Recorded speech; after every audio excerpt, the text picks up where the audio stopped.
Part 1. The King of Uruk.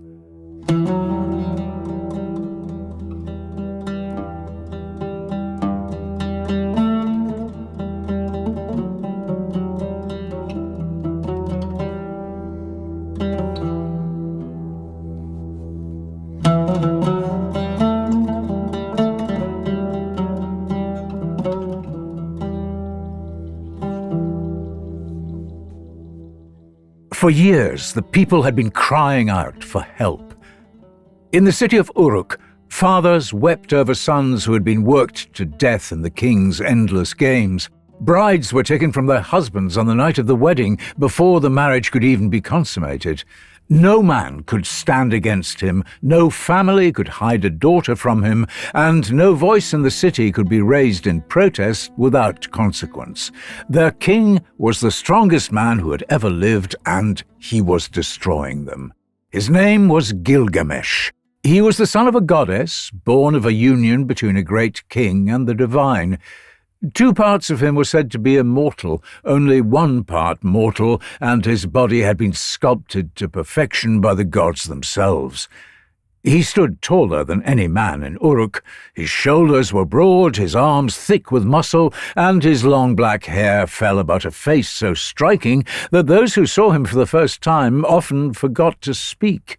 He was beautiful, terrible, and utterly without equal. No warrior could match him in combat, no wall could keep him out, no challenge in the known world could satisfy him for long. And that was the problem. The gods had given him the body of a hero, but they had not given him the wisdom to use it well. His strength, which should have been the protection of his people, had become the instrument of their suffering. The city he ruled was the greatest in the world. Uruk lay in the fertile lands between 2 great rivers, in a region that would one day be called Mesopotamia, where humanity had first learned to build cities, to dig canals, and to write. Its walls stretched for 6 miles across the plain, encircling temples, orchards, and marketplaces, and the homes of tens of thousands of people. Travelers approaching from the desert could see the city shimmering on the horizon long before they reached its gates. According to legend, the foundations of its walls had been laid at the dawn of time by the 7 sages, divine beings sent down from the heavens to teach mankind the arts of civilization. This was the city Gilgamesh had inherited, and it was the city he was breaking. Day and night the people of Uruk cried out for relief. Their laments rose above the city walls and into the heavens. "Gilgamesh leaves no son to his father," they wept. "He leaves no bride to her groom, and yet he is their king. He is supposed to protect them." The gods heard every word. It was Anu, the great sky god and father of the heavens, who acted first. He summoned Aruru, the mother goddess who had shaped the first humans out of clay at the dawn of creation, and he gave her a task. If the gods had made Gilgamesh too powerful for any man to oppose, then the gods would have to make his equal. "You created mankind," he told her. "Now use that same power to fashion his equal. Make a companion for him who can match him in strength, so that the 2 of them can contend with each other, and Uruk can finally know peace." Aruru washed her hands. She took a single pinch of clay, the same substance from which the first humans had been made, and she cast it down into the wilderness, far from the city and far from the eyes of men. Where the clay landed, a man began to rise from the earth. His name was Enkidu, and he was everything Gilgamesh was not. Where Gilgamesh was civilized, Enkidu was wild. Where Gilgamesh was beautiful, Enkidu was wild and untamed, his body covered in thick, matted hair. He knew nothing of cities or temples, nothing of clothing or speech or fire. He lived on the open steppe with the animals, running with the herds of gazelles, drinking with them at their watering holes, eating the grass of the plains. He was perhaps as strong as Gilgamesh, perhaps stronger, but he had no idea that a great city stood beyond the horizon, or that a king sat within its walls whose fate had already been bound to his own. For a time, Enkidu lived in peace among the animals, but he could not remain hidden forever. In the lands at the edge of the wild, a trapper began to notice that something was wrong. His snares were being torn apart, his pits were being filled in, his nets had been ripped to pieces in a way no animal could have managed. And when he hid one day near the watering hole to find out what was happening, he saw it. An enormous wild man moving among the herds as though he were one of them. The trapper was so frightened that he ran home to his father, barely able to speak. His father listened to the story and thought carefully before he replied. "Go to Uruk," he said. "Go to the temple of Ishtar, the goddess of love, and bring back one of her priestesses. Take her to the watering hole. Let her show herself to this wild man. When he lies with her, the animals will no longer accept him as one of their own, and his strength will leave the wilderness and pass into the world of men." The trapper did as his father had told him. He travelled to the great city, came to the temple, and returned with a priestess named Shamhat, a woman who served Ishtar through the rites of sacred love. Together they waited at the edge of the watering hole, and for 2 days they saw nothing but herds of gazelles coming down to drink. On the 3rd day, the animals came again, and walking among them, as comfortable and unself-conscious as the wild creatures themselves, came Enkidu. When Shamhat saw him, she did not flinch. She loosened her robes and let him see her, and Enkidu, who had never seen a woman before, and could not have named the feeling that now rose in his chest, was drawn to her by a force he could not resist. For 6 days and 7 nights they lay together at the edge of the watering hole. The herd waited nearby, grazing in the long grass as the days slipped past. When Enkidu rose at last and turned back toward the animals, they scattered at his approach.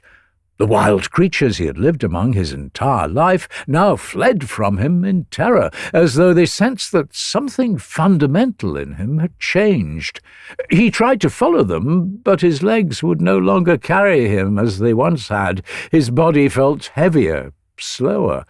The wilderness itself had cast him out. Confused and afraid, he turned back to the woman who had changed his life. "You have become wise, Enkidu," Shamhat told him gently. "Why would you want to run with the animals when you could walk among men?" She told him about Uruk, about its mighty walls, its great temples, its markets, and its music, and the taste of bread dipped in beer. And she told him about Gilgamesh, the king who terrorized his own people, who took every bride for himself and drove every young man to the breaking point. Something stirred in Enkidu's chest when he heard this. Not fear and not anger, but a longing for the one thing the wilderness had never given him, a companion. Someone who might match him in strength and speed, someone who might understand what it meant to be powerful and what it meant to be alone. "Take me there," he said. "I will challenge this Gilgamesh and see if he truly is as strong as you say." Part 2. Gilgamesh and Enkidu.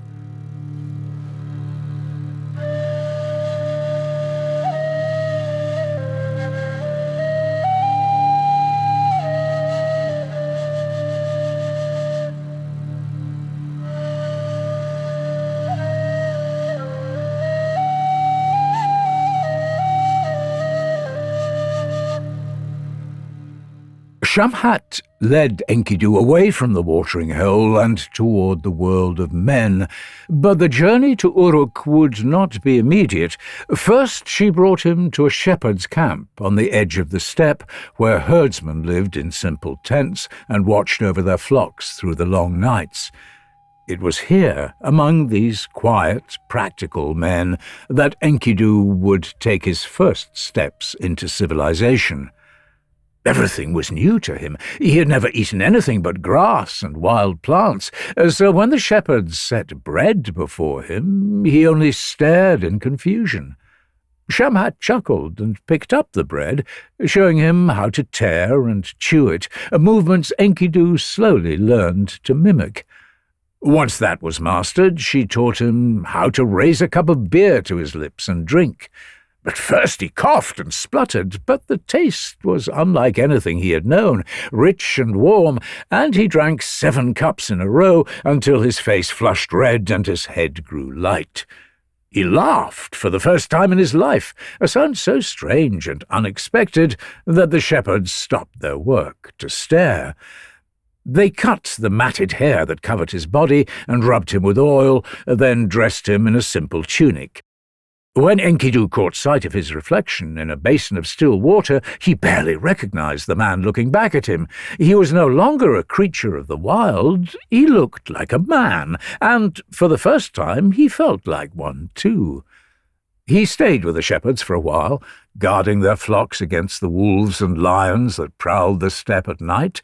He was a natural protector, his strength making him fearless where other men would have fled, and the shepherds came to regard him with a mixture of awe and gratitude. But Enkidu's thoughts kept returning to Uruk and the king Shamhat had described. When a traveller passed through the camp one evening, Enkidu asked for news of the city. The man's face darkened. "There is to be a wedding feast tonight," he said, "but no one celebrates. The king will go to the bride before her husband, as he always does. No one can stop him, no one dares to try." Enkidu felt his blood rise. He had only just learned the laws of men, but already he knew that this could not be allowed to stand. He turned to Shamhat and told her it was time to leave. Together they set out for Uruk. When Enkidu entered the city through its great gates, the people of Uruk stopped and stared. He was enormous and broad across the shoulders, his bearing radiating a strength that reminded them of someone they knew all too well. "He looks like Gilgamesh," they whispered to each other. "He is built like Gilgamesh." Some felt hope stirring for the first time in years. Perhaps this stranger was the answer to their prayers. Enkidu made his way through the streets toward the wedding house, where the ceremony was already underway. The bride waited inside, frightened, knowing what would come when the feast ended and the king arrived to claim his right. Her husband stood beside her, powerless to protect her, his fists clenched at his sides. Then Enkidu heard footsteps approaching, heavy and confident, the stride of a man who had never been challenged in his life. Gilgamesh was coming, flanked by attendants, his eyes already fixed on the doorway of the wedding house. Enkidu stepped into his path and planted his feet. Gilgamesh stopped. For a moment the two men simply looked at each other. It was like looking into a mirror forged by the gods, the same impossible strength, the same towering frame, but where Gilgamesh was polished and regal, Enkidu was raw and wild, unburdened by the rules and restrictions of the civilized world. "You will not enter," Enkidu said. No one had ever spoken to Gilgamesh like that. No one had ever stood in his way and refused to move. His expression shifted from surprise to fury, and he lunged forward, seizing Enkidu by the shoulders. What followed shook the city to its foundations. The two men grappled in the narrow street, their bodies locked together, each straining to throw the other. The walls of the houses around them trembled as they crashed into them. Door frames cracked and shattered. Dust rose in clouds as their feet tore up the packed earth beneath them. The people of Uruk fled to their rooftops to watch, hardly daring to breathe, as the two strongest men in the world fought for dominance. They were perfectly matched. Every time Gilgamesh forced Enkidu back, Enkidu found new footing and pushed forward again. Every time Enkidu gained an advantage, Gilgamesh twisted free and came at him from a different angle. The fight raged through the street and into the marketplace, stalls collapsing around them, until finally Gilgamesh managed to throw Enkidu to the ground, pinning him with a strength born of the gods. For a moment, Enkidu lay there, breathing hard, his back against the broken earth. Then something extraordinary happened. Instead of rage or humiliation, Enkidu looked up at the man who had bested him and felt something entirely unexpected. Respect. And when he looked into Gilgamesh's eyes, he saw the same feeling reflected back at him. Gilgamesh released his grip and stepped back. Then he reached down and offered Enkidu his hand. Enkidu took it, and as Gilgamesh pulled him to his feet, the two men embraced. It was not the embrace of opponents who had fought to a standstill, but of two halves of a whole who had finally found each other. The people of Uruk watched in astonishment as their tyrant king held this wild stranger and wept, not from pain or anger, but from the overwhelming relief of no longer being alone. From that day forward, Gilgamesh and Enkidu were inseparable. They ate together, trained together, and walked the walls of Uruk side by side. Enkidu's presence changed Gilgamesh in ways that no amount of prayer or protest had managed. The endless competitions ceased. The young men of the city were given rest. The brides were left to their husbands. It was as though Enkidu had absorbed the restless, destructive energy that had made Gilgamesh such a terror, channeling it into something warmer, something almost gentle. But peace did not sit easily on Gilgamesh's shoulders. He was still 2 parts god, still burning with a need to prove himself, to do something that would outlast his mortal life. As the weeks passed, Enkidu noticed a change in his friend. Gilgamesh grew restless again, not in the cruel, careless way of before, but with a deeper agitation, a hunger that the pleasures of the city could not satisfy. "What troubles you?" Enkidu asked one evening as they sat together on the walls of Uruk, watching the sun set over the distant steppe. Gilgamesh was silent for a long time. When he spoke, his voice carried a weight that Enkidu had not heard before. "I am going to die one day, Enkidu.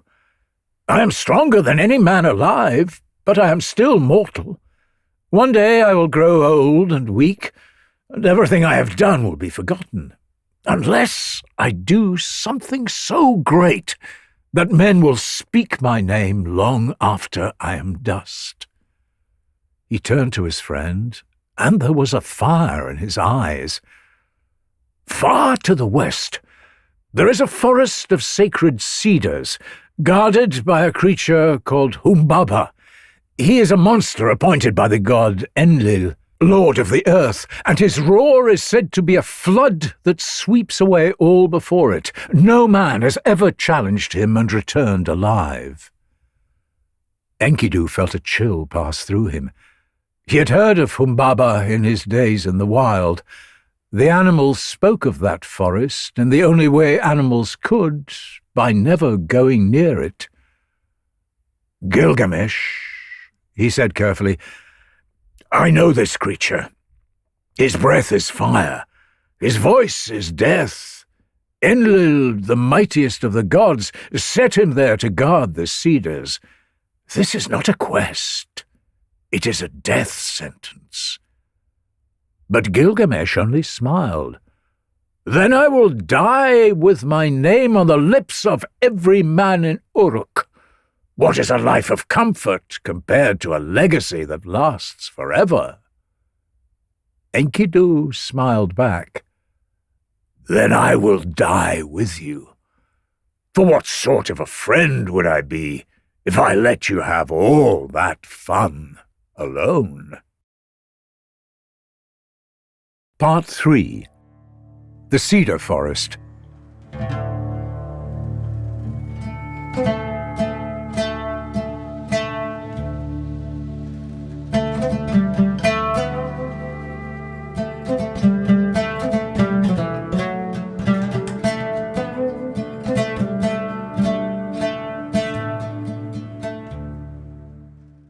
Word of the quest spread quickly through Uruk, and the reaction was not what Gilgamesh had hoped for. The elders of the city, men who had governed through decades of war and peace, came to the palace and begged him to reconsider. "You are young, Gilgamesh," one of the elders told him. "Your heart has carried you towards something it does not understand. Humbaba is all but invincible. You can hear the faintest footsteps from hundreds of miles away. Please, do not throw your life away. Our city needs its king." Gilgamesh listened politely, then dismissed them. He had already made his decision. But there was one person whose counsel he could not so easily ignore. His mother, the goddess Ninsun, had heard of her son's plans and summoned him to her chamber. When Gilgamesh arrived, he found her dressed not in her usual robes, but in ceremonial garments, her expression grave. She did not try to talk him out of it. She knew her son too well for that. Instead, she climbed the steps to the roof of the temple, lit sacred incense, and raised her arms to the sky. She was praying to Shamash, the sun god, the divine protector of travelers, and the one deity who might be able to keep her son alive on the road ahead. "Shamash!" she called out, her voice carrying into the heavens. "You gave my son a restless heart. You planted in him the need for glory that will not let him be still. If you are the one who set him on this path, then you must protect him on it. Watch over him in the Cedar Forest. Keep him safe from the creature that guards it, and when the sun sets each night on his journey, let the stars guard him until you return." When she descended from the roof, she turned to Enkidu, speaking with genuine warmth. "You have saved my son from himself. Since he has known you, the people look to him with hope rather than fear." She took him by the hand. "I know you have no family to call your own, so from this day forward, I claim you as my own. You're a son of this house now, brother to Gilgamesh, bound to him by a bond that no distance or danger can break." She placed a sacred pendant around his neck, the mark of her household, and Enkidu bowed his head, overwhelmed by its significance.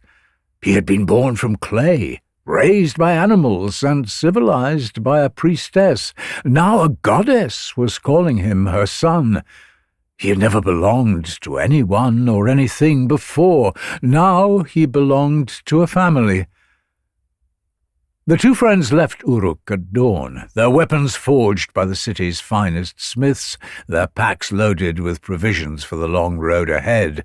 The people gathered to watch them go, and Gilgamesh could see in their faces a mixture of pride and fear. They were cheering for their king, but many of them believed they were seeing him for the last time. The journey to the Cedar Forest was long, covering distances that would have taken ordinary men many weeks. But Gilgamesh and Enkidu were not ordinary men, and they covered the ground at a pace that would have exhausted any companions. They walked from dawn until dusk, barely stopping to rest, as though the quest itself was pulling them forward. It was during the nights that their friendship deepened into something neither had experienced before. They would build a fire in whatever shelter the landscape offered, and as the darkness pressed in around them, they would talk. Gilgamesh spoke of Uruk, of the weight of kingship, of the loneliness that came with being stronger than everyone around him. He had never been able to speak honestly with anyone before. Every conversation in the palace was coloured by fear or flattery. But Enkidu had no reason to flatter him and no capacity for deception. He simply listened, and when he spoke, he told the truth. Enkidu in turn spoke of the wilderness, of what it felt like to run with the herds at dawn, the grass wet beneath his feet, and the wind carrying the scent of rain from distant mountains. He spoke of the silence of the steppe at night, a silence so vast that you could hear the stars turning above you. And he spoke of the loneliness that came with living among creatures who could never truly know him, who would scatter at a raised voice or a sudden movement. He had been free, but he had been utterly alone. "I think the gods made us for each other," Enkidu said one evening, staring into the fire. "You were alone in your city. I was alone in my wilderness, and neither of us knew what we were missing until we found it." Gilgamesh said nothing, but he reached out and gripped his friend's arm, and the gesture said more than words could. But the nights also brought fear.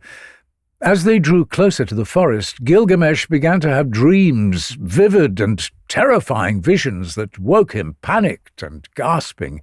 In one, a great mountain collapsed on top of him, crushing him beneath its weight.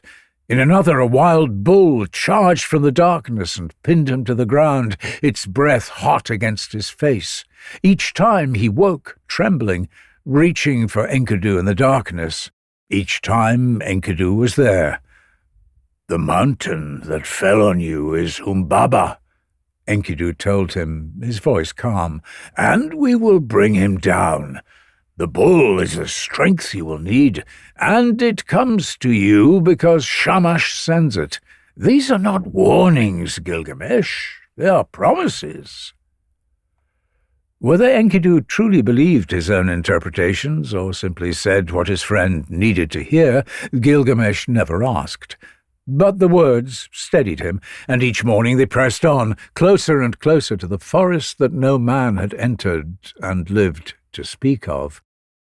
When they finally reached the Cedar Forest, both men fell silent. Nothing could have prepared them for it. The trees were enormous, taller than anything either of them had seen, their trunks so wide that 10 men could not have encircled them with outstretched arms. The canopy above was so thick that the sunlight filtered through in golden shafts, illuminating a floor of soft needles and cool shadow. The air smelled of cedar resin, rich and sharp, and the silence was absolute, as though the forest itself was holding its breath. "It is beautiful," Gilgamesh whispered. Enkidu nodded, but his hand was on his weapon. He could feel something watching them from the shadows between the trees. They began to fell the cedars, the crash of each tree echoing through the forest like thunder, drawing Humbaba out of the depths. The guardian of the forest was unlike any creature they had faced.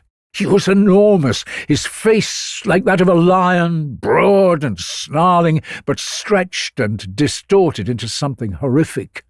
When he spoke, the trees bent away from him, and when he roared, the ground itself trembled. Around him hung 7 auras of terror the gods had granted him, divine protections that radiated dread so powerful that even the bravest warrior would find his courage dissolving. Gilgamesh felt the auras hit him like a wave of freezing water. His muscles locked. His sword suddenly felt impossibly heavy. For the first time in his life, the king of Uruk wanted to run. "Do not be afraid," Enkidu said beside him, though his own voice was shaking. "We came here together. We fight together. Shamash is watching." As if in answer, a great wind rose from the south. then the north, then the east and west. Shamash had sent 13 winds to batter Humbaba, stripping away his auras one by one, each gust tearing a layer of divine protection from the monster until he stood diminished, still terrible but no longer invincible. Humbaba staggered under the assault, and it was then that Gilgamesh found his courage. He charged forward, his axe raised, and together with Enkidu they fell upon the guardian of the forest. The battle was fierce, but with Shamash's winds holding Humbaba in place, the two friends fought with a fury that overwhelmed the creature. When Humbaba finally fell to his knees, bleeding and broken, he looked up at Gilgamesh with something unexpected in his expression. "Mercy," Humbaba said. "Spare me, Gilgamesh. I will serve you. I will give you all the cedars you desire. I will be the guardian of your kingdom instead of this forest. Let me live, and I will make you the most powerful king in the world." Gilgamesh hesitated. The creature before him was defeated and helpless. There was a part of him, the part that would one day grow into wisdom, that wanted to grant the request. What glory was there in killing a beaten enemy? But Enkidu stepped forward, his face hard. "Do not listen to him. He will say anything to survive. The moment you turn your back, he will strike. And if Enlil learns that you spared his guardian, his anger will fall on both of us. Kill him now, Gilgamesh. End it while you can." Humbaba turned his gaze on Enkidu, and in that moment all pretense of submission vanished. "You," Humbaba spat, his voice full of venom. "You are the one who counsels death. You, who were raised by animals and knowing nothing of the ways of gods. Know this, wild man. You will die first. Your friend will live on while you rot in the earth. That will be the price of your viciousness." The curse hung in the air like smoke. Enkidu said nothing, only nodding to his friend to finish what they had started. Gilgamesh raised his axe and brought it down. When Humbaba fell, the silence that followed was deeper than any the forest had known. The cedars stood motionless, their great trunks casting long shadows in the fading light. The guardian who had watched over them since the dawn of time was gone, and something in the order of the world had shifted. The two men felled the mightiest cedar in the forest, and Enkidu fashioned it into an enormous door, intended as an offering for the temple of Enlil in the distant city of Nippur, a peace offering to the god whose servant they had just killed. Whether it would be enough to satisfy Enlil's anger, neither of them knew. Loading the timber onto rafts, they sailed back down the river towards Uruk, victorious in their quest. But as the forest disappeared behind them, Enkidu found himself unable to shake the echo of Humbaba's dying words. Part 4. Ishtar and the Bull of Heaven.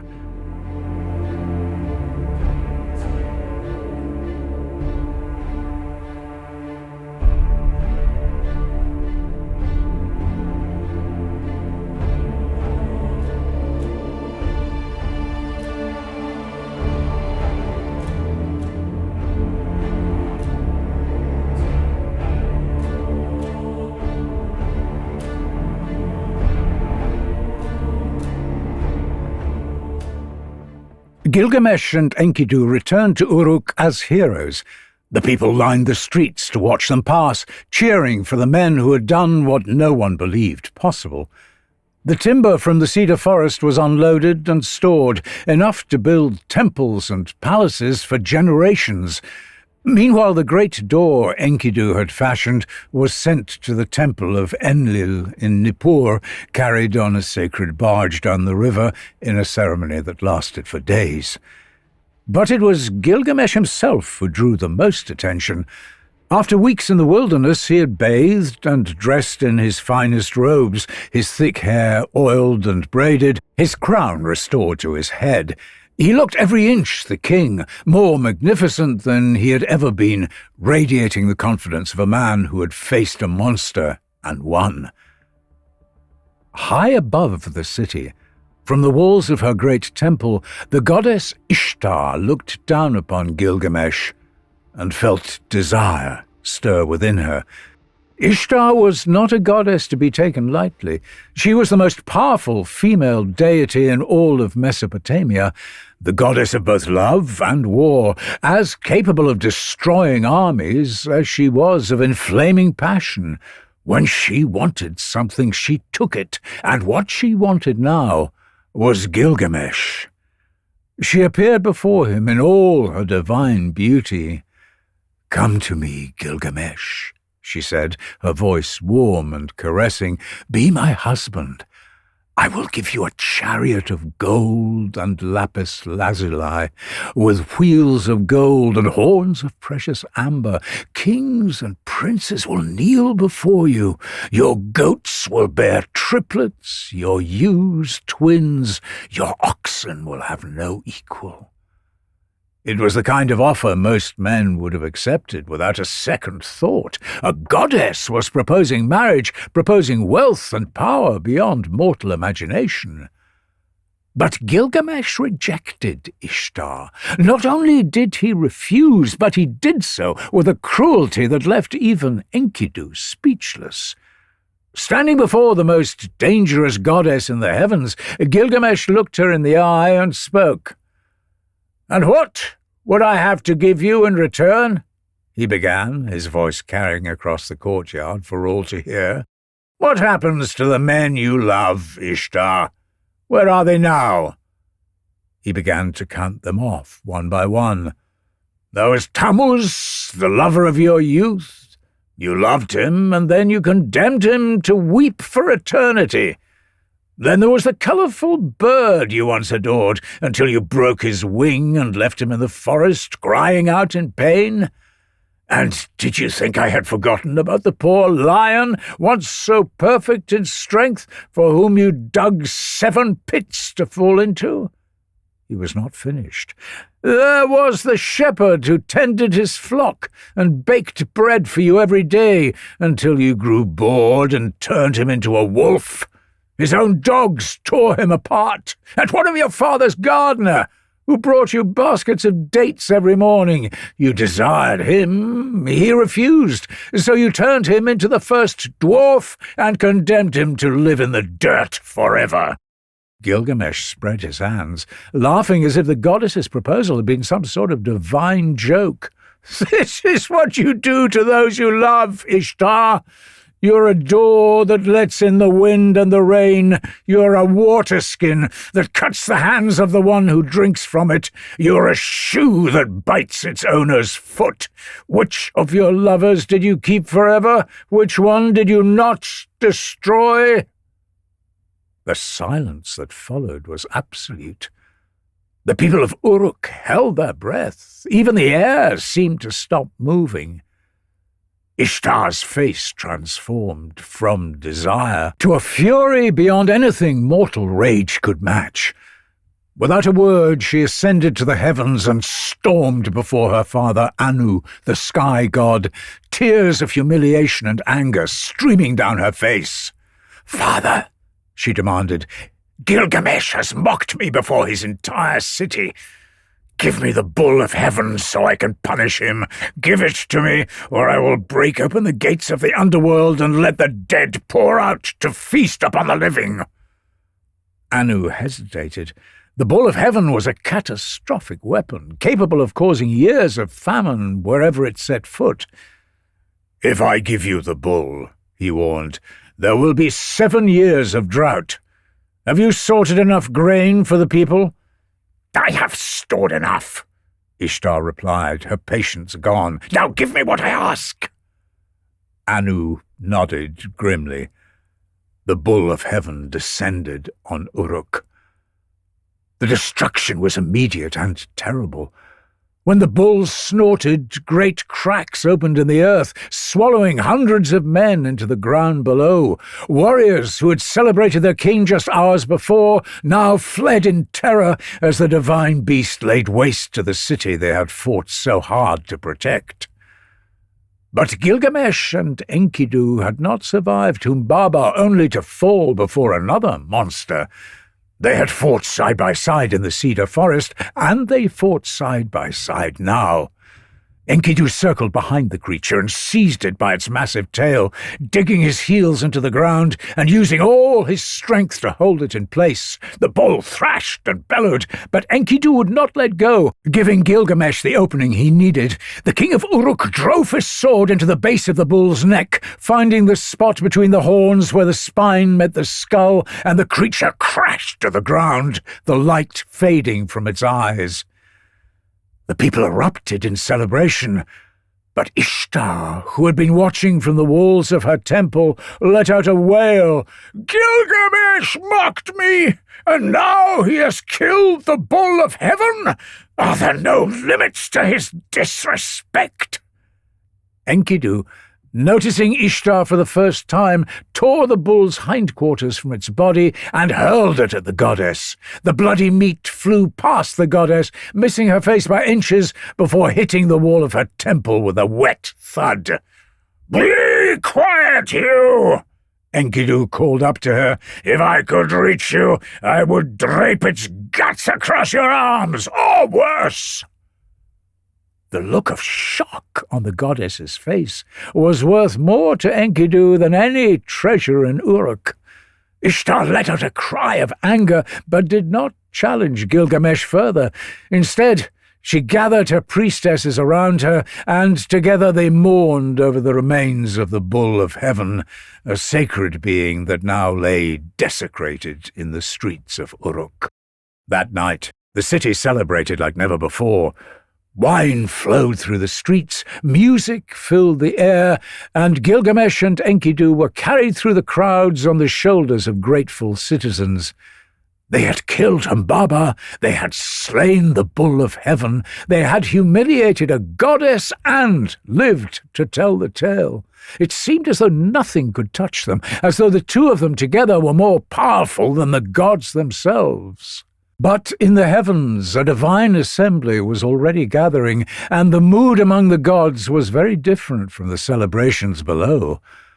Gilgamesh and Enkidu had killed Enlil's guardian. They had slaughtered Anu's sacred bull. They had openly mocked the goddess Ishtar. These were not the acts of heroes. These were the acts of men who had forgotten their place. Someone would have to pay. The only question was who. Part 5. The Death of Enkidu.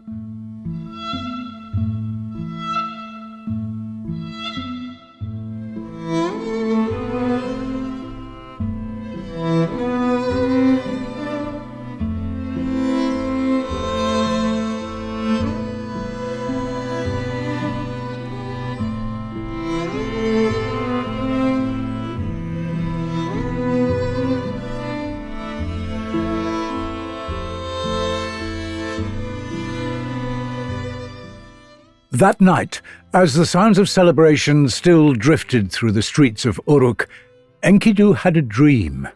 He found himself standing in a vast hall, though he could not remember how he had arrived there.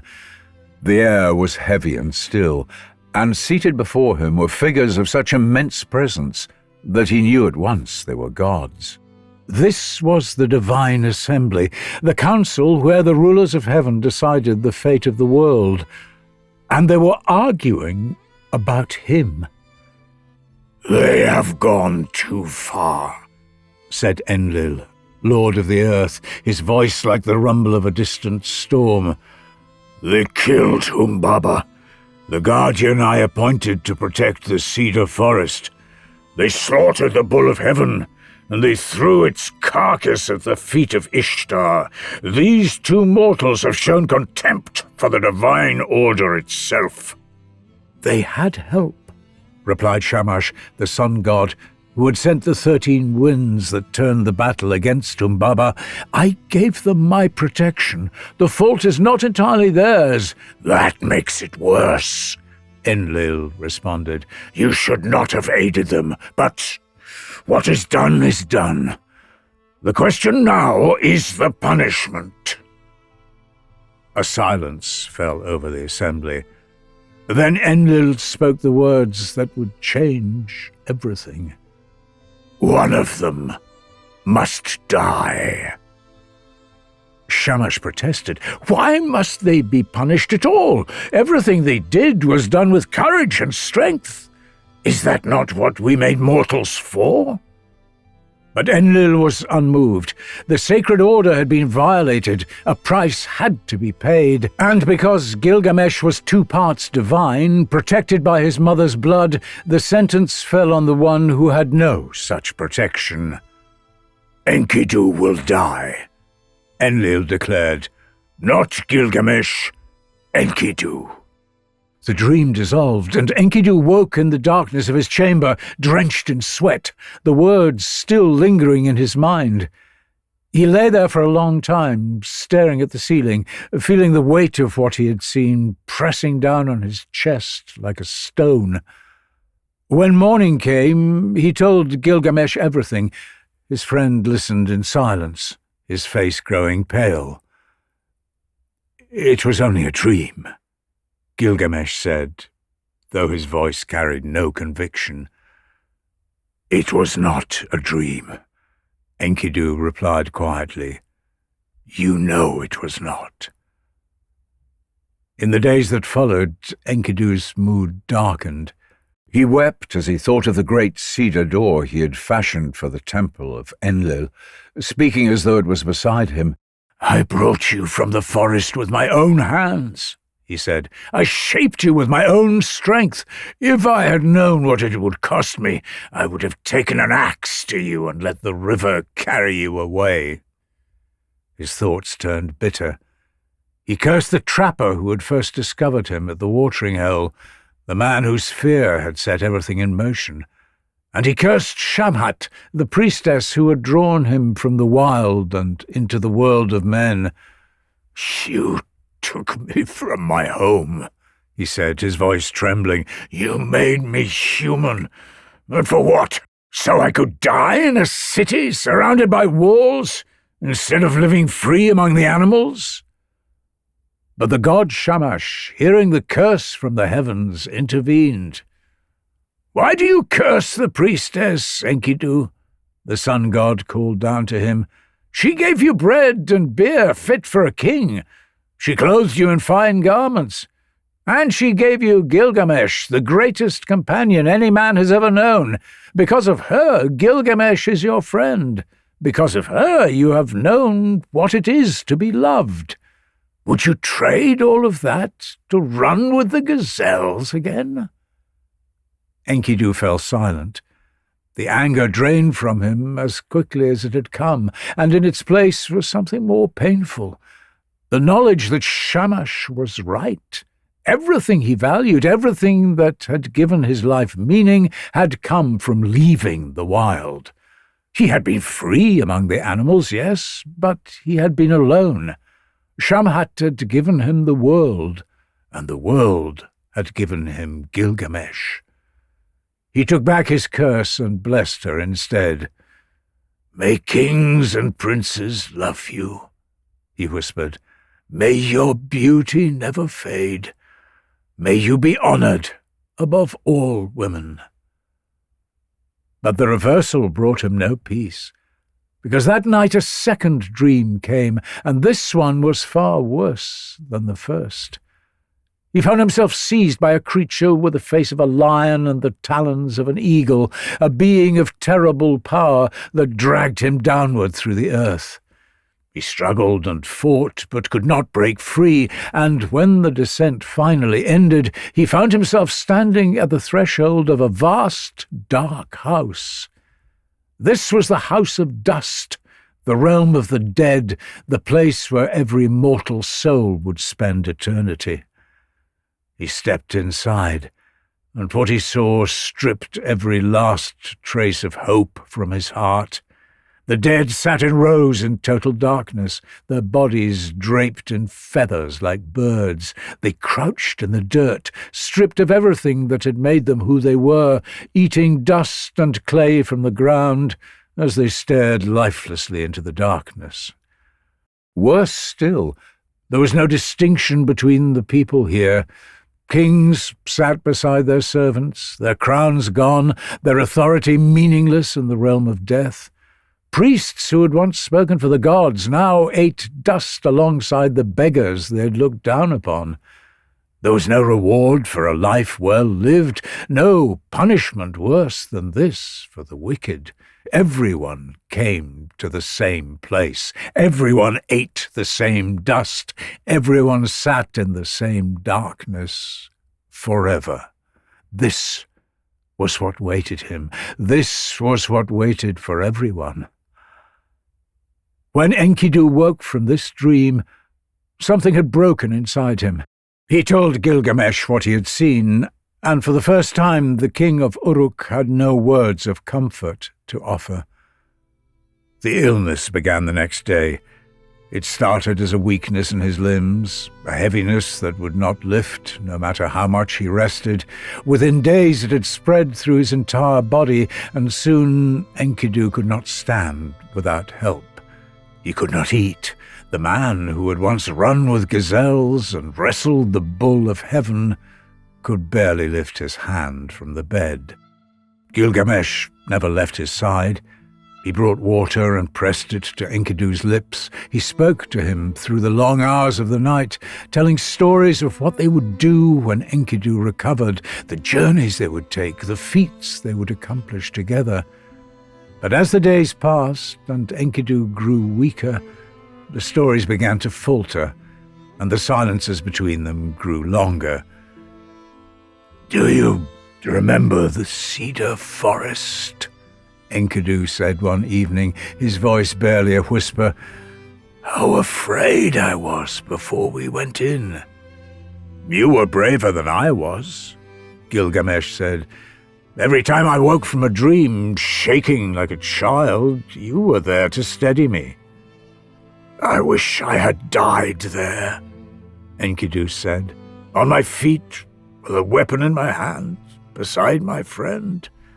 Not like this, not wasting away in a bed like an old man." Gilgamesh gripped his hand, but could not speak. For 12 days, Enkidu lingered, growing weaker with each passing hour. On the final night, he turned to Gilgamesh one last time.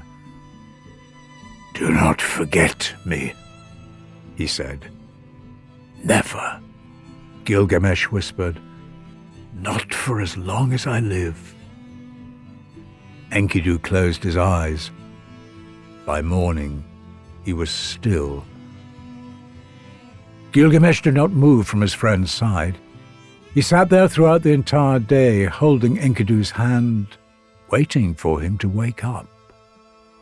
For 6 days and 7 nights, Gilgamesh refused to let the body be taken for burial.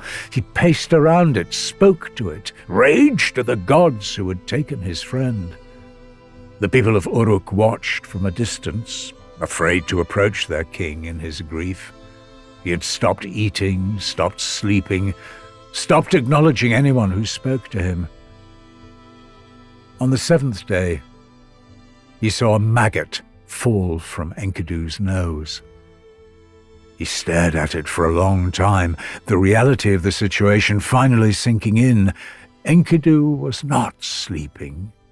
Enkidu was not going to wake up. Enkidu was dead. And one day Gilgamesh would be dead too. He would sit in that same house of dust, eating clay in the darkness, his strength and beauty and kinship meaning nothing at all. He arranged a magnificent funeral for his friend, commissioning a statue of Enkidu in gold and lapis lazuli, so that at least his image might endure. He made offerings to every god of the underworld, Great bowls of carnelian and lapis, jars of honey and butter, hoping to secure some small comfort for Enkidu in the darkness below. But when the funeral was over and the offerings had been made, Gilgamesh looked at the walls of Uruk, at the city he had built, and felt empty. None of it mattered. None of it would save him from the fate that awaited all men after death. He stripped off his royal robes and dressed himself in the skin of a lion. Without a word to his people or his court, the king of Uruk walked out through the gates of his city and into the wilderness, alone. He was going to find the secret of eternal life. He was going to find the one man who had cheated death. And he would not stop until he did. Part 6. The Edge of the World.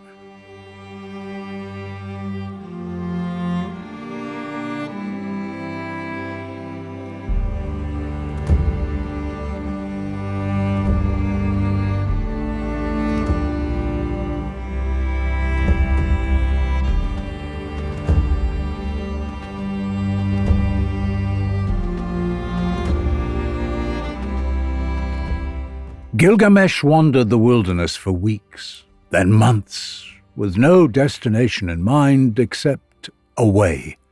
Away from Uruk, away from the throne, away from the place where Enkidu had died. He wore only the lion's skin and ate whatever he could catch, raw meat torn from the bone and roots pulled from the earth. His hair grew long and matted. His body, once oiled and perfumed, became gaunt and weathered. Anyone who saw him would have taken him for a beggar or madman, not the king of the greatest city in the world. He killed lions in the mountain passes, not for food or protection, but because the violence gave him something to do with the rage and grief that burned inside him. At night, he would sit by whatever fire he could build and speak to Enkidu as though his friend was still beside him, asking questions that would never be answered, laughing at memories that now cut like knives. But beneath the grief was something worse, terror. Enkidu's vision of the House of Dust haunted him, the dead sitting in darkness, eating clay for eternity, kings and beggars side by side, stripped of everything they had been in life. That was what waited for him, and no amount of strength or courage could change it. Unless, that is, someone had already cheated death. There was one man, according to the oldest stories, who had escaped the fate of all mortals. His name was Utnapishtim, and the gods had granted him eternal life after he survived the great flood that had destroyed the world at the beginning of time. If anyone knew the secret of immortality, it was him.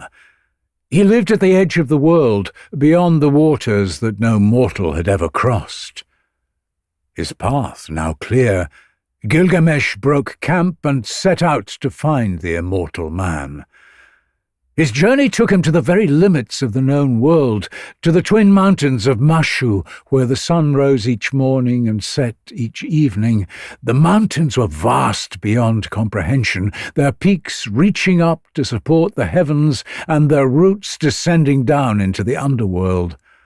Between them lay a passage, the tunnel through which the sun god Shamash travelled each night from west to east, emerging at dawn to begin his journey across the sky once more. The gate to this passage was guarded by creatures that would have sent any other man fleeing in terror. They were scorpion men, half human and half scorpion, their bodies radiating a divine aura so intense that merely looking upon them brought the taste of death to any mortal's lips. One scorpion man studied Gilgamesh as he approached, taking in the lion skin, the gaunt face, the wild eyes of a man who had been pushed beyond endurance. "No mortal has ever come this way before," the Scorpion Man said. "Who are you, and what brings you to the mountains of Mashu?" "I am Gilgamesh, king of Uruk," came the reply. "I seek Utnapishtim, who lives beyond these mountains at the edge of the world. My friend Enkidu has died, and the same fate awaits me. I have come to learn how death might be overcome." The Scorpion Man exchanged a glance with his mate.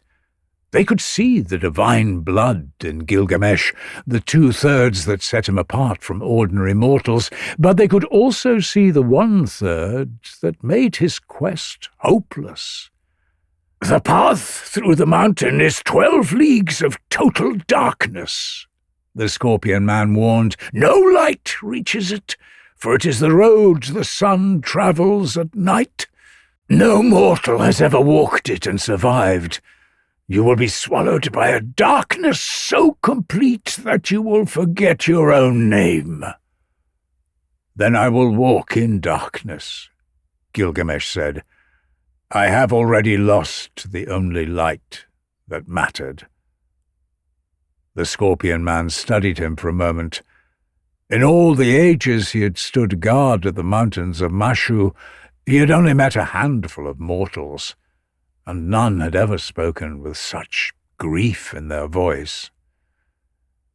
"I can see the pain you carry, Gilgamesh," the Scorpion Man said, his tone softening. "Go then.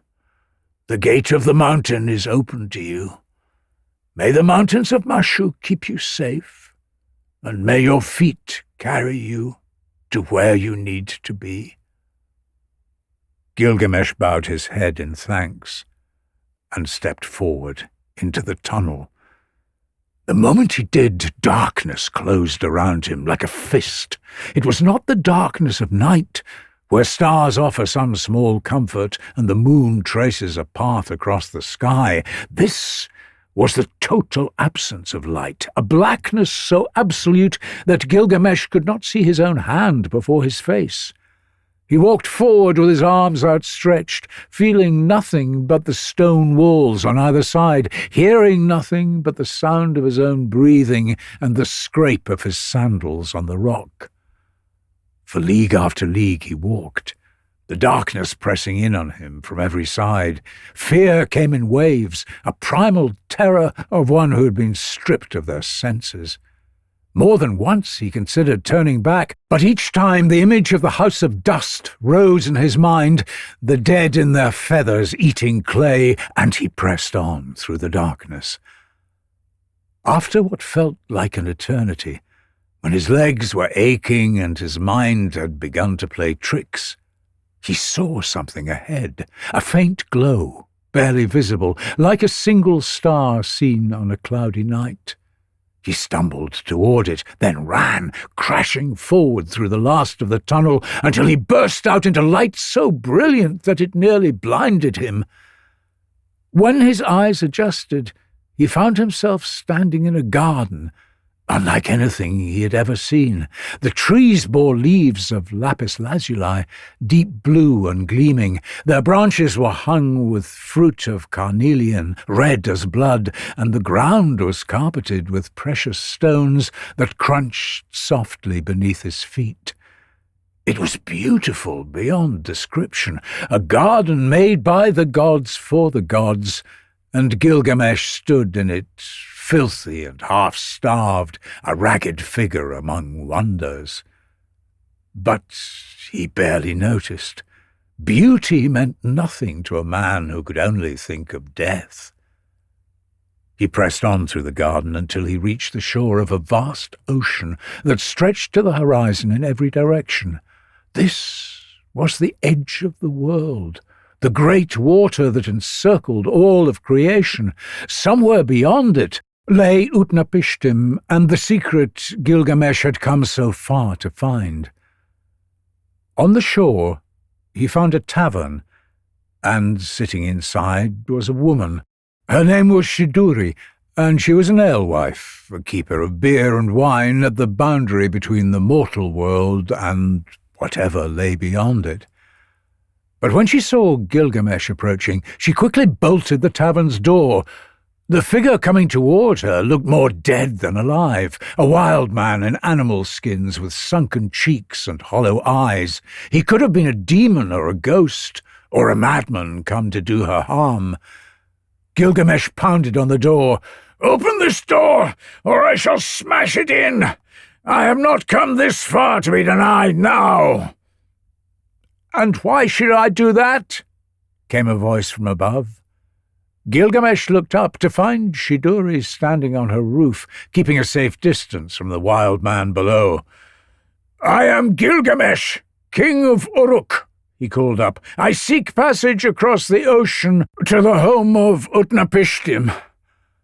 "If you are truly a king," Shiduri called down, "why are your cheeks so hollow? Why is your face so drawn? Why do you look like a man who has made a long and terrible journey?"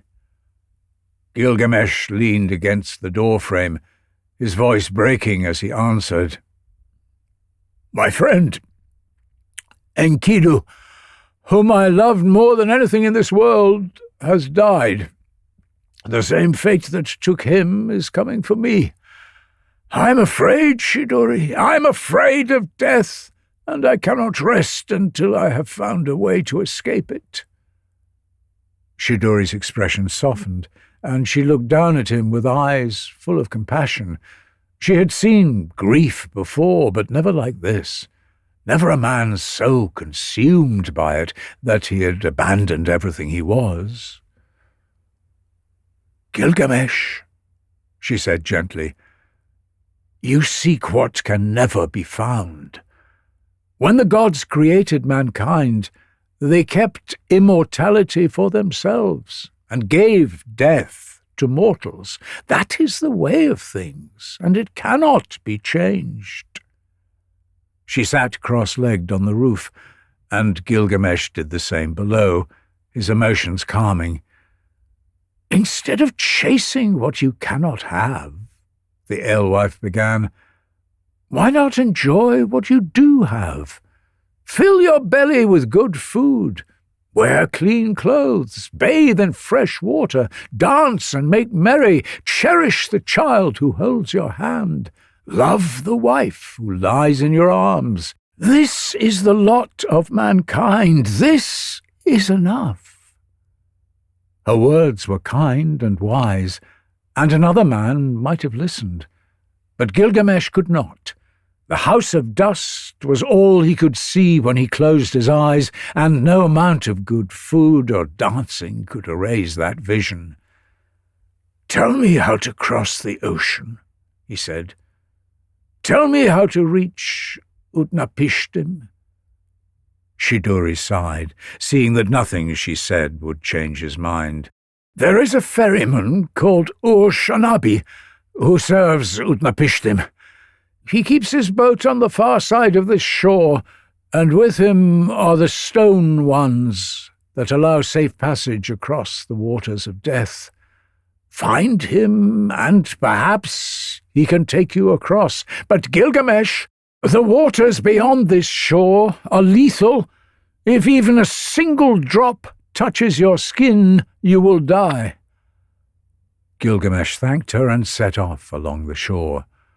When he found Uruk, the ferryman was tending to the mysterious stone ones the alewife had mentioned, sacred objects whose nature Gilgamesh did not understand. In his grief and frustration, he saw only obstacles to overcome, smashing them before the ferryman had a chance to speak. Uruk stared at the destruction in dismay. "Do you know what you have done? Those were the only things that could carry us safely across the waters of death. Without them, there is no way to make the crossing." "Then find another way," Gilgamesh said, his jaw set. "I am not turning back." The ferryman looked at the wild, haggard man standing before him, noting the desperation in his eyes. Finally he nodded. "There may be one alternative. Go into the forest and cut 300 punting poles, each one 60 cubits long. You will use them to push us across the water, one at a time, discarding each pole after a single use so that the deadly water never touches your hands." It was a monumental task, but Gilgamesh threw himself into it with the fury of a man with nothing left to lose. He felled trees and stripped them bare, working without rest until 300 poles stood ready on the shore. Then they loaded them onto the boat and set out across the waters of death. The crossing was treacherous. Gilgamesh stood at the stern, driving each pole into the water and pushing with all his strength, then casting it aside before the lethal current could creep up the wood into his hands, one pole after another, each one used once and discarded, the boat inching forward across waters that would kill him with a single touch. When the last pole was spent and land was still distant, Gilgamesh tore off his lion skin and held it up as a sail, letting the wind carry them the final stretch. The boat scraped against the shore of an island that no mortal had ever reached. Standing on the beach, watching them approach with an expression of quiet curiosity, was an old man. Utnapishtim, the one mortal who had been granted eternal life, looked nothing like what Gilgamesh had expected. He was not a warrior or a king. He was simply an old man, weathered and calm, standing at the edge of the world as though he had been waiting there for a very long time. "You look terrible," Utnapishtim said, studying the ragged figure before him. "Why are your cheeks so hollow? Why have you come so far in such a wretched state?" Gilgamesh fell to his knees on the sand. "My friend Enkidu is dead, and I'm afraid to die. Please, tell me how you found eternal life. Tell me the secret so I do not have to share his fate." Utnapishtim looked at him with an unreadable expression. Then he sat down on the sand beside the broken king and began to speak. Part 7. The Flood.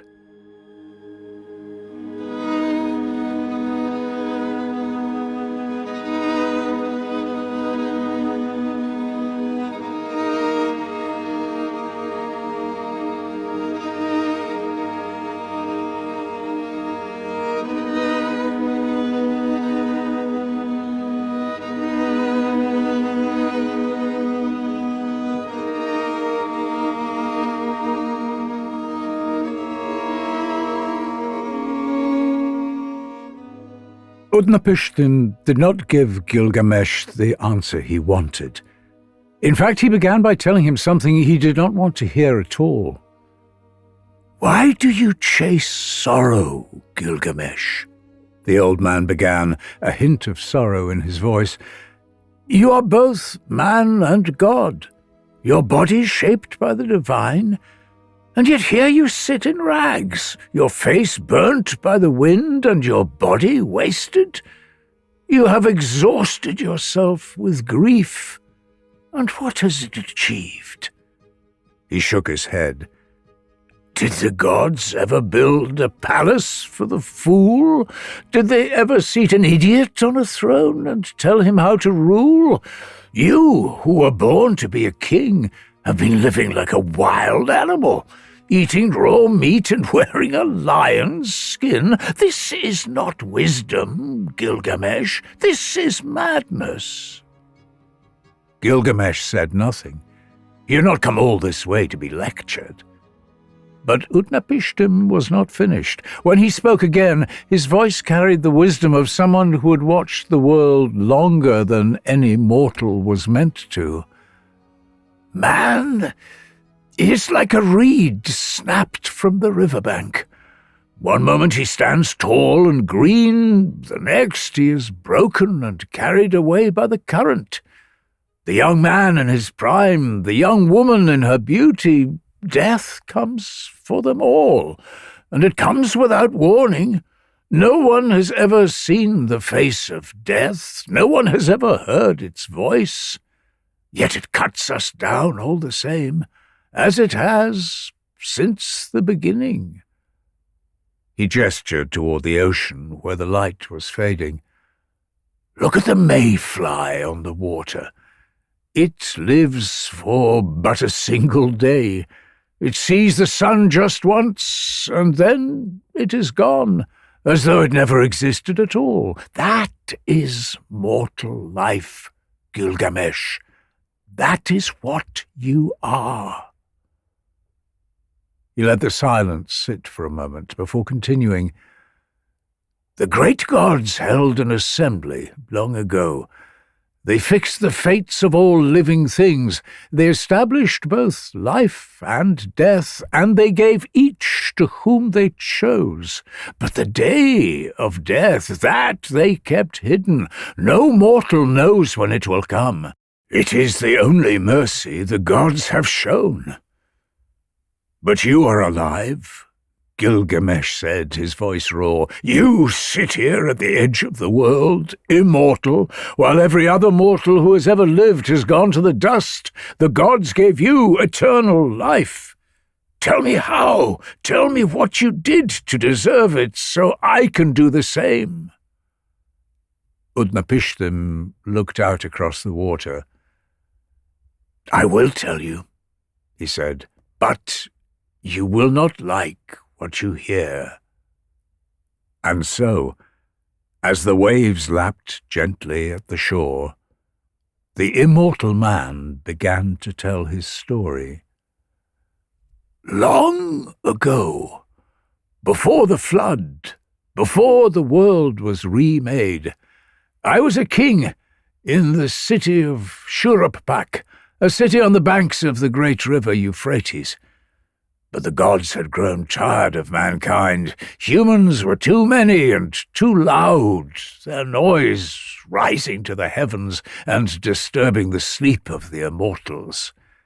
Enlil, lord of the earth and the most powerful of the gods, who concerned themselves with the mortal world, had finally had enough. Mankind would be destroyed, wiped from the face of the earth by a flood so vast that nothing would survive. The gods swore an oath of secrecy. None of them would warn the mortals of what was coming. Mankind would go to its death unknowing. But one god broke ranks. Ea, the god of wisdom, who had helped make mankind, could not bear to see his creation destroyed without being given a second chance. Ea was bound by his oath and could not speak to any mortal directly, but such a constraint would not bind the god of wisdom for long. He came to the house where I slept, a simple dwelling made of woven reeds, thin enough for a whisper to pass through, and instead of speaking to me directly, he spoke to the wall instead. Reed wall, hear my words, Ea spoke aloud. Tear down this house and build a boat. Abandon your possessions and seek only survival, for they will not help you in the trials to come. When I heard the god's words, I understood his plan at once. He had not spoken to me directly, but had addressed his words only to the wall. That I happened to overhear what he said, well, that was hardly his fault. I began building immediately. The people of Shuruppak must have thought their king gone mad as they watched me tear down my house for timber and pour barrel after barrel of pitch to seal the hull. When they asked what I was doing, I told them I was building a vessel to sail and visit the gods. a half-truth that satisfied their curiosity. When I had finished, the boat was larger than any vessel before or since, as wide as it was long, with 6 decks and 7 compartments. I loaded the boat with everything I could: my family, my craftsmen, the animals of the field, both wild and tame, and all the silver and gold I possessed. By the time the vessel was complete and provisioned, the horizon had begun to darken in a way that no one had ever seen before. The storm came at dawn. It was unlike anything the world had witnessed. The gods of wind and weather unleashed their fury simultaneously, tearing the sky apart. Rain fell in sheets so thick that the air itself seemed to turn to water. The ground shook as though the foundations of the earth were breaking apart. Rivers burst their banks, flooding the plains and swallowing cities whole, drowning the fields that had fed millions. By the second day, the water had risen above the rooftops. By the third, it had covered the hills. People who had climbed to high ground watched in horror as the water followed them upwards, surging forward without mercy. They clung to trees, to rocks, to anything solid, but one by one, the flood took them. Even the gods were terrified by what they had unleashed. Ishtar, who had agreed to the plan, looked down and wept at the destruction. "How could I have agreed to this?" she cried. "These are my people. I helped create them, and now they fill the ocean like fish." The other gods cowered beside her, weeping and covering their mouths, huddled together like dogs in a storm, horrified by the scale of what they had done. For 6 days and 7 nights the storm raged. When it finally ceased on the 7th day, I opened a hatch and looked out upon a world that no longer existed. There was nothing but water in every direction, an endless grey ocean stretching to the horizon. The silence was absolute. No birds called, no insects hummed. Every living thing that had walked or crawled upon the earth was gone. Utnapishtim stopped the story for a moment and wept. Gilgamesh could see that the story still weighed heavily on him, a wound that had never fully healed. Finally, he continued. My boat finally came to rest on the peak of a mountain, the only point of land still above the water, and there I waited. Days passed, and slowly, agonizingly slowly, the waters began to recede. I released a dove from the boat. It flew out, circled, and returned, finding no place to land. Then I released a swallow, and it, too, came back. Finally, I released a raven, and this time it did not return. Somewhere, land had emerged from the water. When I finally stepped from the boat onto dry ground, I built an altar and made offerings to the gods, burning cedar and myrtle so that the sweet smoke rose into the heavens. The gods, who had also been starving since the flood destroyed their temples, and the mortals who tended them, gathered around the smoke like flies, desperate for the nourishment of sacrifice. Then Enlil arrived and saw the boat. His fury was immediate. Someone survived! No life was to be spared! Who among us broke the oath? Ea stepped forward, unflinching. "It was I," he said, "but do not blame me, Enlil. Blame yourself. Your punishment was too great. You would have destroyed everything, every innocent alongside every criminal. There were better ways to discipline mankind than wiping them from existence. The other gods murmured in agreement. Enlil's anger slowly cooled as he looked upon me and my family, the last remnants of the world he had tried to destroy. For a moment, I feared he would still destroy me, but then he boarded the boat and took me and my wife by the hand. He touched our foreheads and spoke words that no mortal had ever heard before. "Until now, you were a mortal man," Enlil declared, "but henceforth you and your wife shall be like the gods. You shall live forever, far away, at the edge of the world, where the rivers flow forth." And so it was done.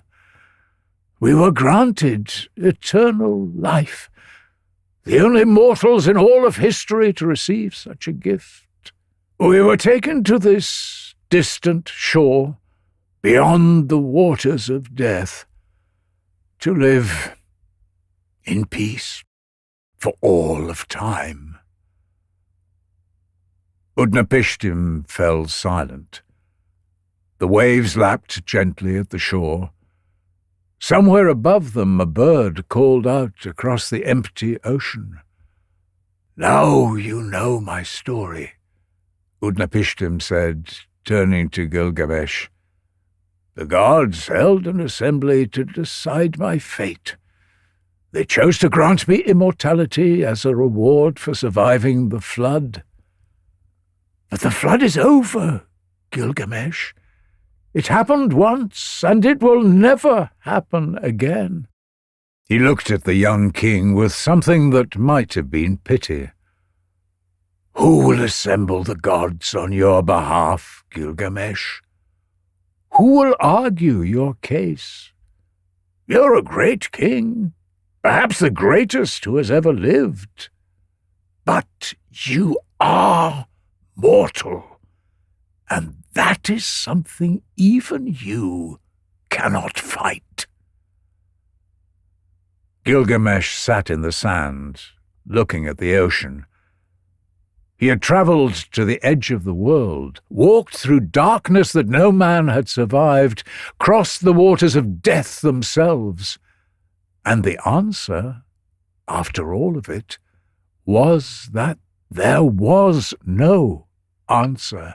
Immortality had been given once, under circumstances that could never be repeated, and the door had been closed behind it. He had come all this way for nothing. Part 8. The Return.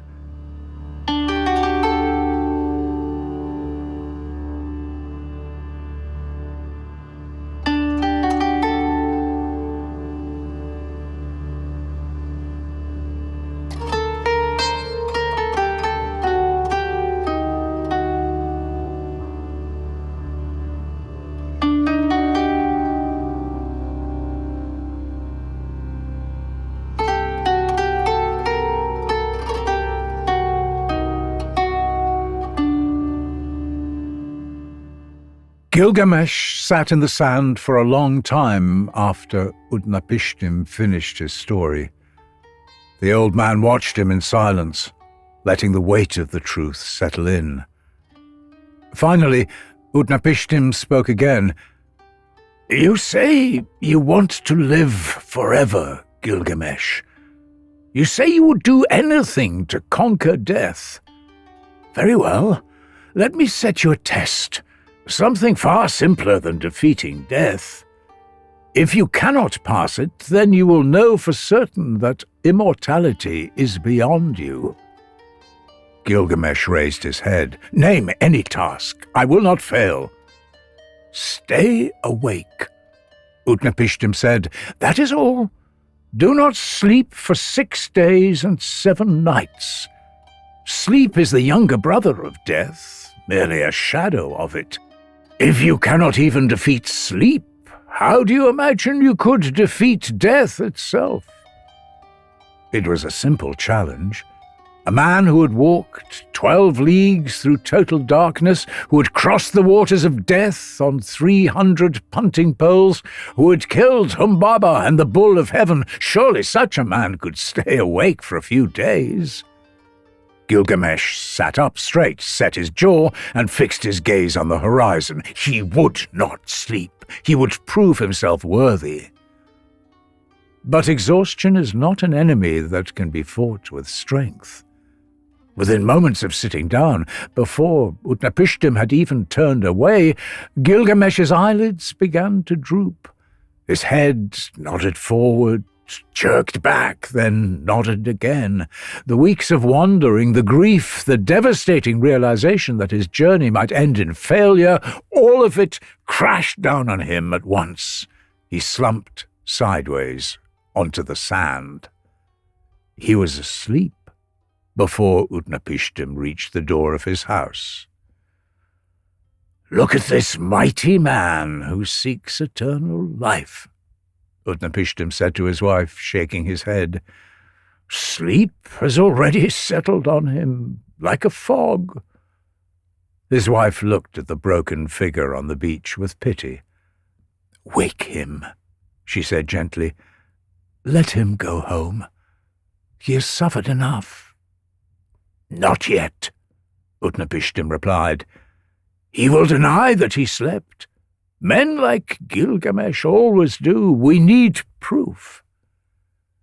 Each day that Gilgamesh slept, Utnapishtim's wife baked a loaf of bread and laid it beside his head, marking the wall to keep count. 1 loaf for each day, left in the open air where the heat and the damp would do their work. Gilgamesh slept for 6 days and 7 nights. When Utnapishtim finally touched his shoulder and woke him, Gilgamesh started upright, disoriented, the sand falling from his cheek.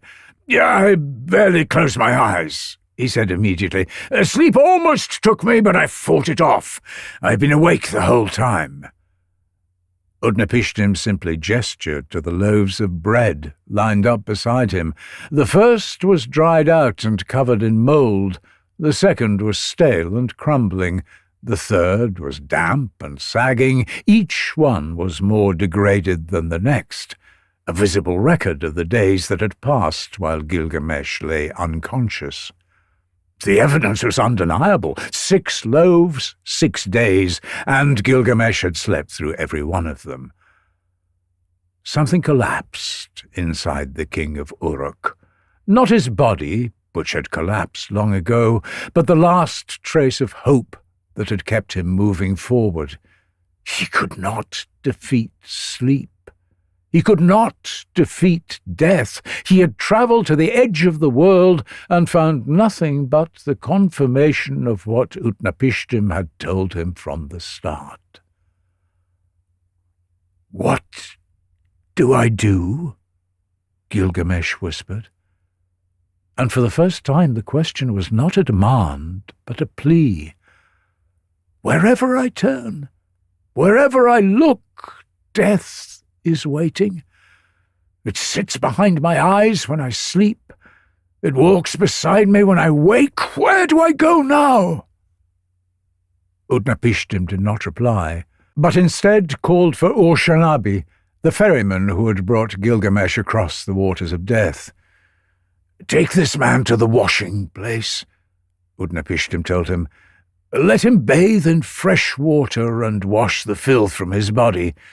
Comb out his matted hair, give him clean robes to wear, garments fit for a king, and then take him home." Uruk led Gilgamesh to a pool of clear water, where for the first time in months the king washed himself.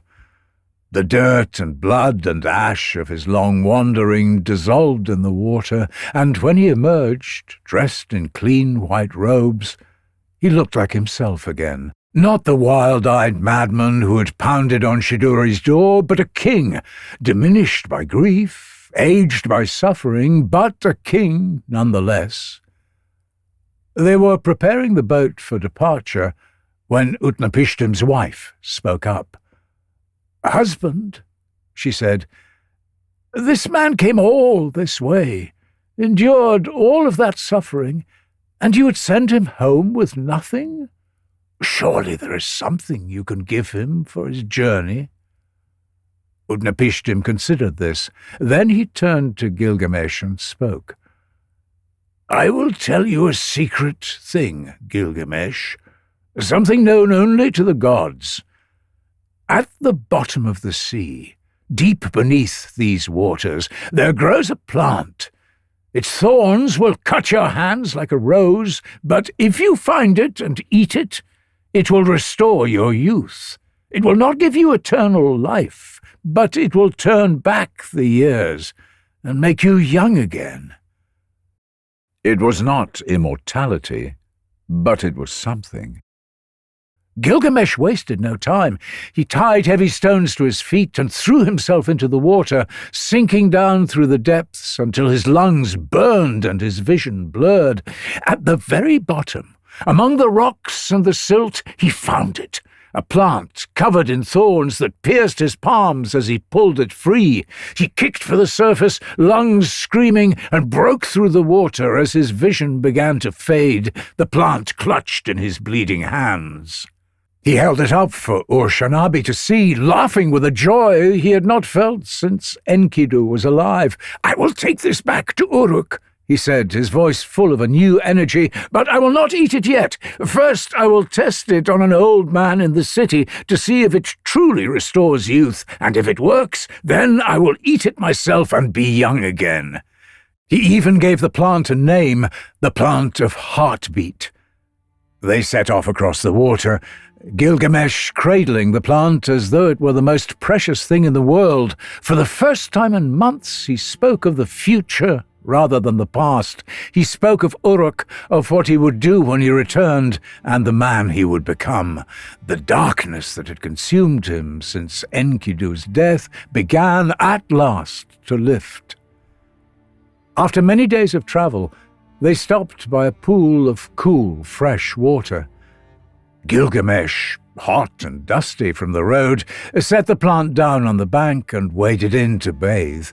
The water was perfect, clear and cold, and he closed his eyes for just a moment, savoring the feeling of being alive, of having something to hope for again. And that is why he did not see the snake. It rose from the water silently, drawn by the fragrance of the plant. It slithered onto the bank and took the plant in its jaws before disappearing back into the pool. As it went, it shed its skin, leaving the old husk behind on the rocks. When Gilgamesh opened his eyes and saw the empty spot where the plant had been, he sat down in the water and wept. "Was it for this that I labored?"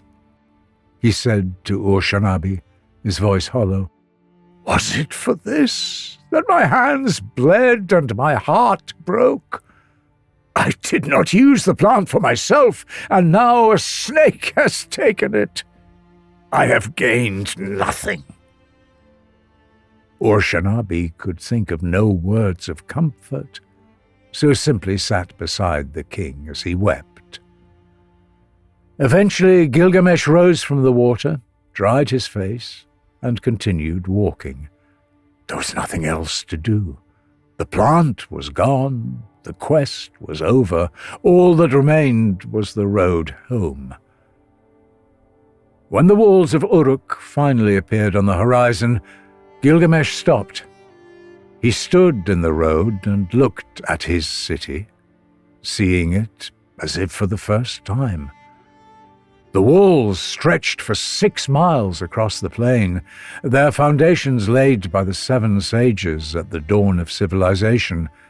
Within them stood the great temple of Ishtar, the orchards and the marketplaces, the homes of the people he had once terrorized and later abandoned. It was all still there. It had endured while he wandered, chasing a dream to the edge of the world. The city had not needed him to be immortal. It had needed him to be its king. He turned to Ur-Shanabi, and when he spoke, his voice carried something it had not held before.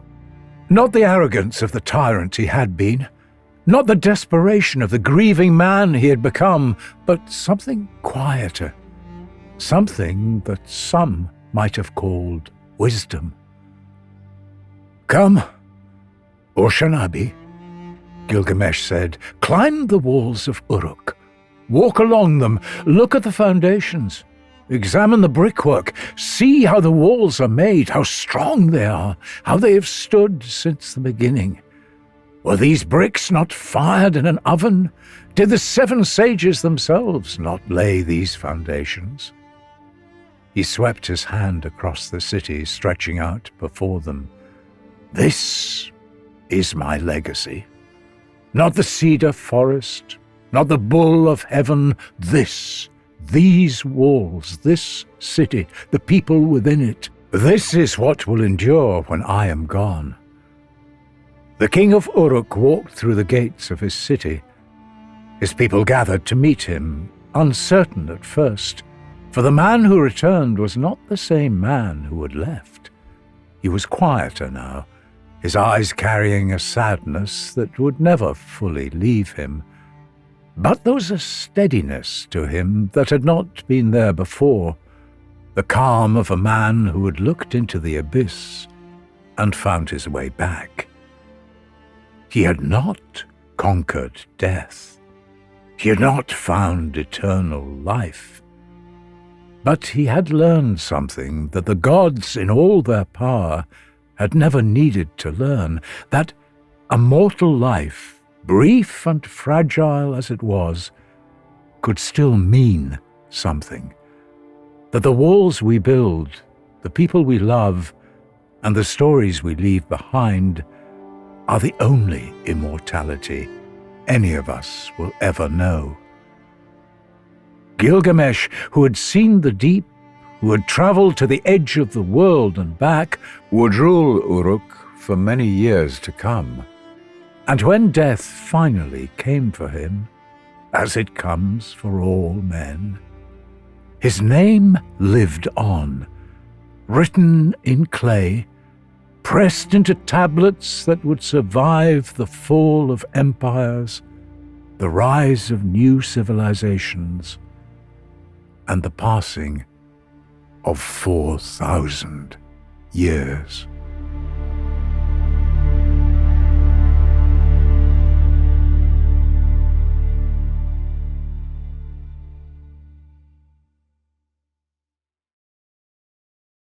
I've been David Rintoul for Deep Dive History.